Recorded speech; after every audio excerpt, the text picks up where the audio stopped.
Hello student, hopefully आप safe होंगे और अच्छे से स्टडी कर रहे होंगे। इंडियन इकनॉमी डेवलपमेंट में आपका चैप्टर स्टार्ट किया था हमने इंडियन इकनॉमी 1950 टू 1990। उसके कुछ पोर्शन की वीडियो आपके पास आ भी गई होगी। अब हमें बात करनी है उससे आगे की कि हमें उससे आगे के हमारे क्या टॉपिक है। ठीक है, इकोनॉमिक प्लानिंग मीन्स आर्थिक नियोजन। After adopting the mixed economy system, the next important step for the government was to revive the poor, backward and stringent economy inherited from the British rule. Means जो हमारी मिश्रित अर्थव्यवस्था है उस प्रणाली को अपनाने के बाद गवर्नमेंट के लिए अगला नेक्स्ट स्टेप जो था वो ब्रिटिश रूल से जो हमें विरासत में जो गरीबी मिली हुई थी, पिछड़ी हुई थी, उस अर्थव्यवस्था को दोबारा से हमें जीवित करना था कि भाई हमें अपनी इकनॉमी बनानी थी। तो हमें उनकी इकनॉमी को क्या करना था, उनकी इकनॉमी को हमें अपनाना नहीं था, हमें अपनी इकनॉमी अपनानी थी। क्योंकि हमने आफ्टर अडेप्ट हमने उस इकनॉमी के बाद में हमने मिक्स्ड इकनॉमी बनाई थी। हमने पढ़ा था कैपिटलाइज्ड, सोशलाइज्ड और मिक्स्ड इकनॉमी। तो हमने उस इकनॉमी में कौन सी इकनॉमी अपनाई, मिक्स्ड इकनॉमी अपनाई थी।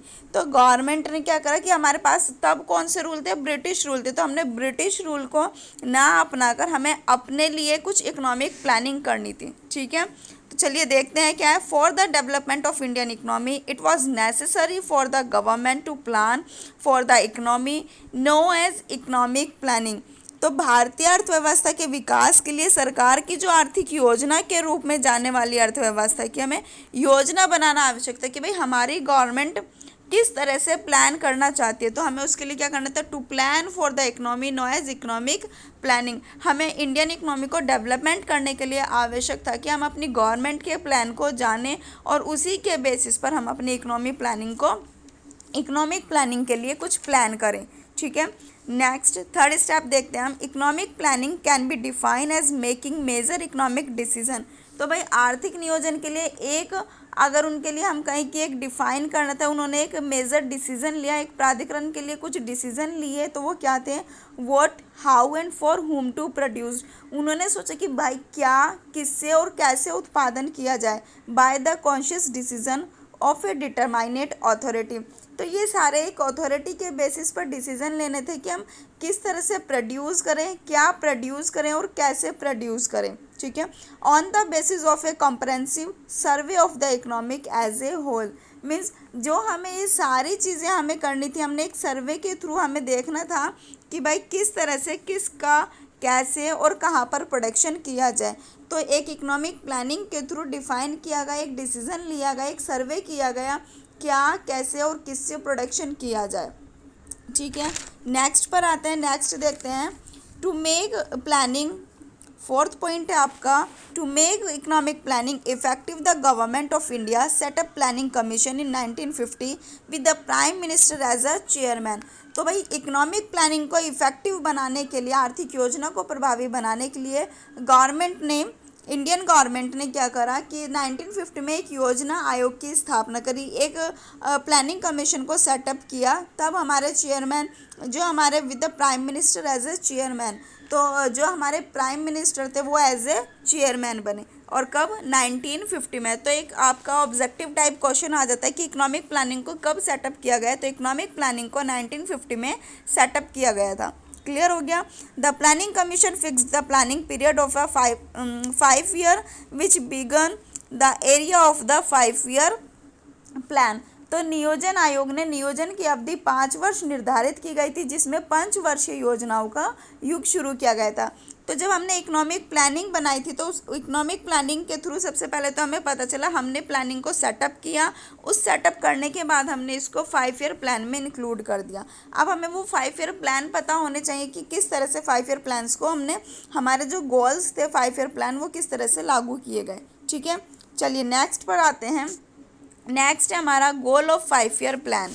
ठीक है, कि हमारी 5 वर्षीय योजनाएं क्या थी। The 5 year plan have been concern with the removal of economic backward of the country and to make India a development economy. तो पंचवर्षीय योजना का सब जो रिलेशन था, जो संबंध था, वो देश के आर्थिक जो पिछड़ापन था, जो बैकवर्ड था, उसको दूर करने के लिए भारत को एक विकसित अर्थव्यवस्था बनाने से, कि भाई हमें इंडिया की एक डेवलपमेंट इकोनॉमी बनानी है।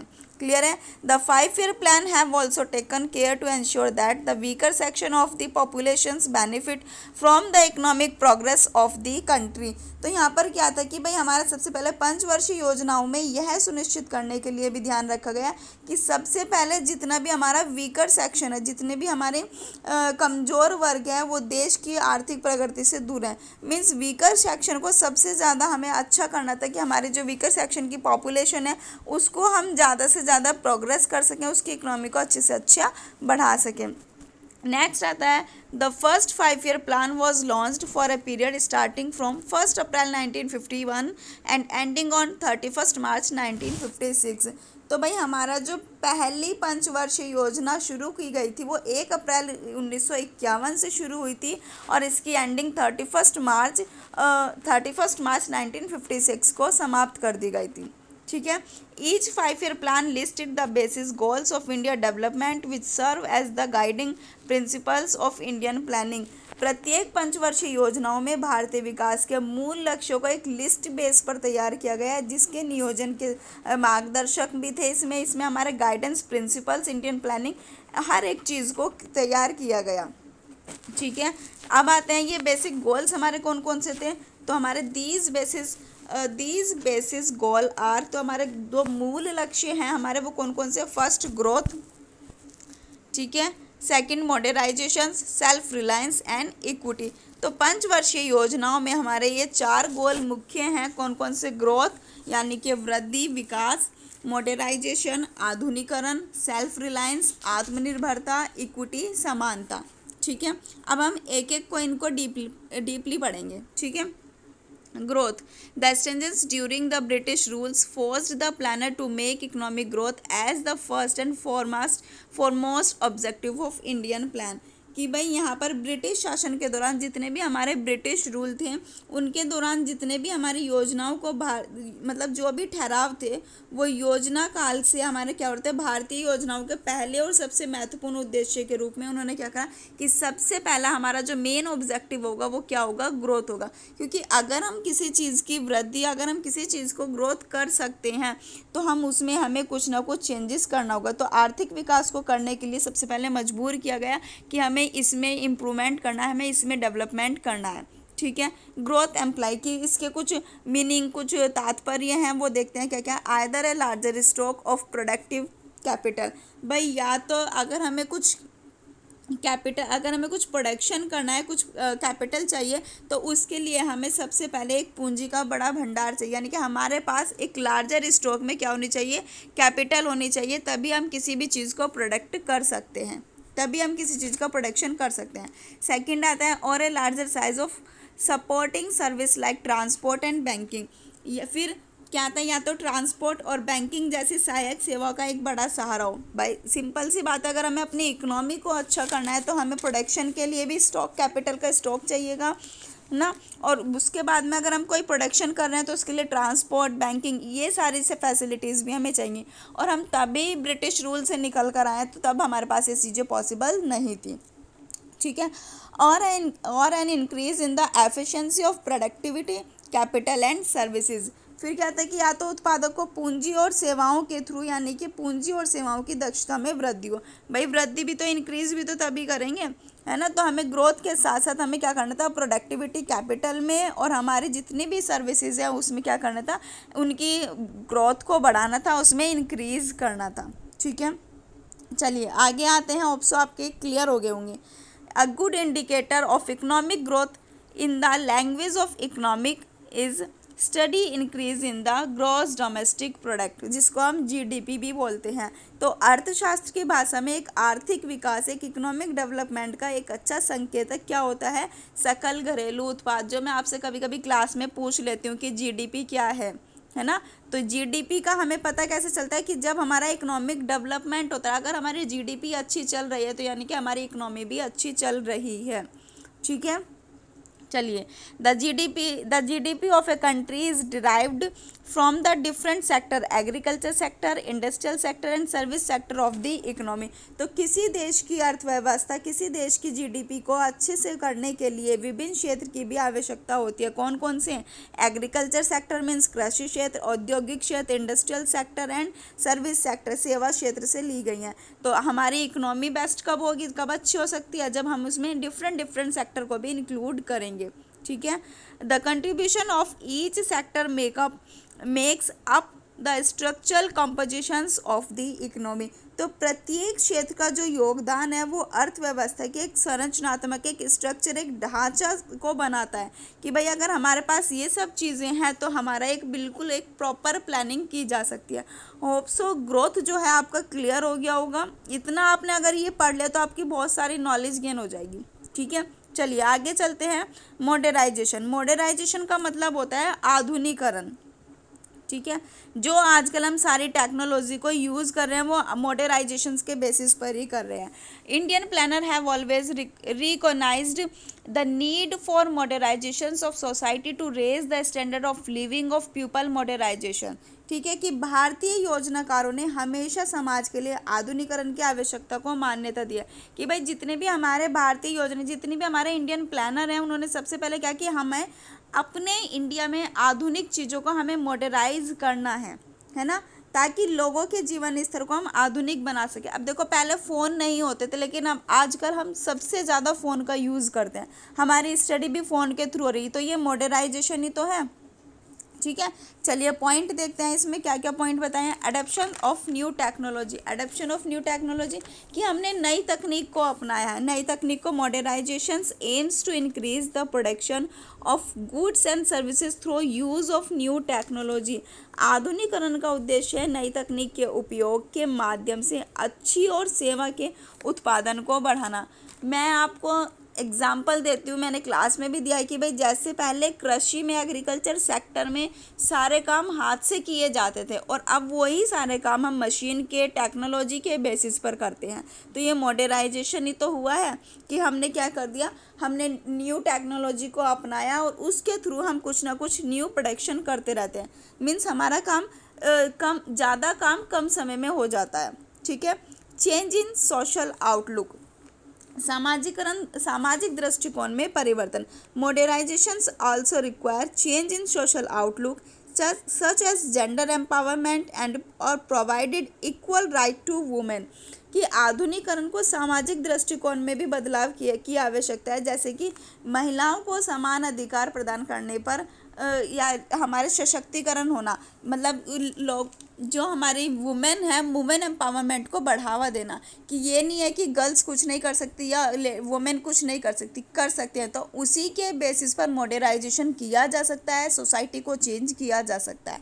ठीक है, सभी को पता है आजकल वुमेन भी बहुत कुछ कर रही हैं। ठीक है, नेक्स्ट पर आते हैं shift in sectoral compositions of production and verifications of activities. तो यहाँ पर क्या है कि उत्पादन और गतिविधियों को, यानी कि जितनी भी हमारी ये शिफ्ट है, ये हमने सारी चेंजेस की कर दी हैं कि हमारा भाई एक्टिविटी है, प्रोडक्शन है, हमें उत्पादन और गतिविधियों के विविधीकरण में हमें क्या करना है कि क्षेत्रीय संरचना में बदलाव लाना है। हमारी जितनी भी सेक्टोरियल कंपोजिशंस होगी उसमें हम चेंज कर सकते हैं। ठीक है, लास्ट पॉइंट आता है advancement of technology and institutionals innovation. प्रौद्योगिकी और संस्थागत नवाचारों में भी उन्नति होनी है। भाई टेक्नोलॉजी होगी तो कुछ ना कुछ इनोवेशन ज़रूर होगा और टेक्नोलॉजी के बेसिस पर ही हम इनोवेशन करते हैं। क्लियर हुआ मॉडर्नाइजेशंस। नेक्स्ट पर आते हैं, नेक्स्ट है हमारा self reliance. The third major objective is to make the economic self reliance. Means ये हमारा थर्ड पॉइंट है, थर्ड मेन मेजर ऑब्जेक्टिव है सेल्फ रिलायंस, आत्मनिर्भरता। ठीक है, self reliance under Indian conditions means overcoming to need of external assistance. भारतीय परिस्थितियों में आत्मनिर्भरता का अर्थ होता है कि बाहरी सहायता की आवश्यकता पर काबू पाना, है ना। In other words it means to have developed through domestic resources. यानी कि यहाँ पर ये नहीं है कि हमारे दूसरे शब्दों में अगर हम कहें कि इसका मतलब ये नहीं कि घरेलू संसाधनों के माध्यम से विकास करना है। भाई अगर हमारे में आत्मनिर्भरता है, हम सेल्फ रिलायंस है, तो हम कुछ भी कर सकते हैं। हमारे पास हमारे काम होना चाहिए, हमें अपनी परिस्थितियों को पर काबू होना चाहिए, नहीं कि बाहर से किसी ने कुछ कह दिया और हमने छोड़ दिया। ठीक है। The policy of self-reliance was considered a necessity because of two reasons, कि भाई आत्मनिर्भरता की नीति के दो कारणों की वजह को एक आवश्यकता भी हम मान सकते हैं। टू रिड्यूस फॉरेन डिपेंडेंस, विदेशी निर्भरता को कम करने के लिए, विदेशी निर्भरता को कम करना। As India was recently freed from foreign control, it is necessary to reduce our dependence on foreign country. ठीक है, स्पेशली फॉर फूड। तो यहाँ पर क्या हुआ कि भाई भारत को हाल ही में विदेशों से विशेष रूप से भोजन के लिए मुक्त किया गया। देखो, अगर ब्रिटिश रूल हम फॉलो कर रहे थे तो हम सबसे ज़्यादा किस पर डिपेंड थे? ब्रिटिश पर डिपेंड थे। वो चाहे हमारे खाने की चीज़ें हों, चाहे किसी भी चीज़ के लिए हो। तो सबसे पहले जो हमें फ्रीडम मिली है, जो रिड्यूस किया गया है, विदेशी निर्भरता को जो कम किया गया है, वो फूड के लिए ही किया गया है। ठीक है। टू अवॉइड फॉरेन इंटरफेसेस, यानी कि विदेशी हस्तक्षेप से बचने के लिए। और हमने उनसे यानी कि वो हमारे किसी भी मैटर में क्या नहीं कर सकते? हस्तक्षेप नहीं कर सकते। It was fear that dependence on import food supply, foreign technology and foreign capital may increase foreign interfaces in the policies of our country। ये डर था, ये आशंका था कि जी हमारी जितनी भी फूड सप्लाई है, जितना भी हम फूड को सप्लाई करते हैं, वो हम उन पर निर्भर हैं। तो उन पर निर्भर ना होकर हमने अपनी टेक्नोलॉजी, विदेशी प्रौद्योगिकी और जितने भी हमारी फॉरेन कैपिटल थी, धीरे धीरे उनकी नीतियों को, उनका हस्तक्षेप हमने क्या कर दिया? कम कर दिया। हमने अवॉइड करना शुरू कर दिया। हमने अपनी क्या अपना ली? हमने अपनी इंडियन इकोनॉमी अपना ली। तो उनका जो फॉरेन इंटरफेस था वो भी कम कर दिया, जो फूड सप्लाई करते थे वो भी कम कर दी। ठीक है। तो ये हमारा किस में था? सेल्फ रिलायंस में था, कि हम खुद से क्या बन गए? आत्मनिर्भर बन गए। नेक्स्ट आते हैं, नेक्स्ट एंड लास्ट है आपका इक्विटी, समानता। The objective of growth, modernisation and self reliance by themselves may not improve the kind of life which people are living, कि भाई विकास का उद्देश्य जो है वो आधुनिकरण और स्वयं से निर्भर होने पर है, क्योंकि हम उसी से क्या कर सकते हैं? अपनी लाइफ को अच्छे से जी सकते हैं, अपने जीवन में सुधार कर सकते हैं, ताकि लोग अच्छे से जी सके, विच आर पीपल लिविंग, यानी कि हमें अच्छे से अपने जीवन को सुधार करना है। So it is important to ensure that benefits of economic prosperity are availed by all section, इसलिए यह सुनिश्चित करना है कि जितनी भी आर्थिक समृद्धि का लाभ है वो सभी वर्गों को मिले। In additions to the objective of growth, modernisation and self reliance, equity is also important. तो विकास के उद्देश्य के अलावा आधुनिकरण स्वयं निर्भरता पर भी डिपेंड करता है, कि भाई हमने इसमें ग्रोथ भी ऐड कर दिया, मॉडर्नाइजेशंस भी ऐड कर दिया, सेल्फ रिलायंस भी ऐड कर दिया, और इक्विटी तो ऑल्सो इम्पोर्टेंट है।